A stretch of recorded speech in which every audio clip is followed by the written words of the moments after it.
বগৰীজোপাত এটা বগৰী বাচি আছিল।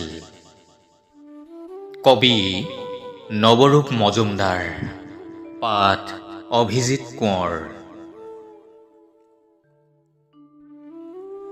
বগৰীজোপাত এটা বগৰী বাচি আছিল।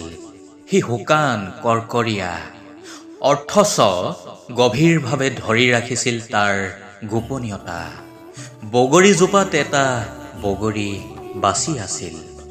তাৰ হৃদয়খন তেতিয়ালৈ বাচি আছিল যেতিয়ালৈ তাৰ আত্মা জিলিকি ৰৈছিল।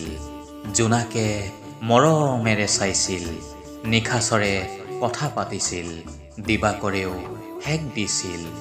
বগৰীজোপাত এটা বগৰী বাচি আছিল।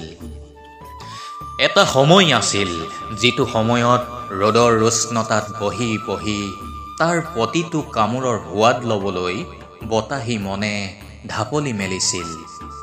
টোপা টোপে লেলাউটি সৰিছিল। উদণ্ডই কাণ্ড জ্ঞান হেৰুৱাই খৰমুঠিও মাৰিছিল। তথাপি সি সৰি পৰা নাছিল। বগৰীজোপাত এটাই বগৰী বাচি আছিল।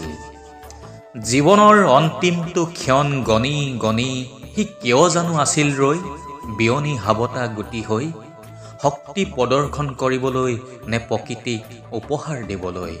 বগৰীজোপাত এটাই বগৰী বাচি আছিল। আচাৰৰ পৰা জেলিলৈ, খাওদাত টেঙা মিঠাৰ সমিষ্ট জুতি দিবলৈ গৈ লগৰীয়াজাক কাছৰ বৈয়ামত সুমুওৱা খবৰটোৱে তাক ব্যথিত কৰিছিল। তথাপি সি সৰি পৰা নাছিল। বগৰীজোপাত এটাই বগৰী বাচি আছিল। পিছে সময় আহিল, সিও সৰিল।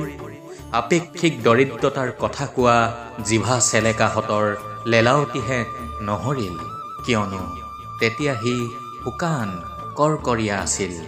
বগৰীজোপাত এটাই বগৰী বাচি আছিল।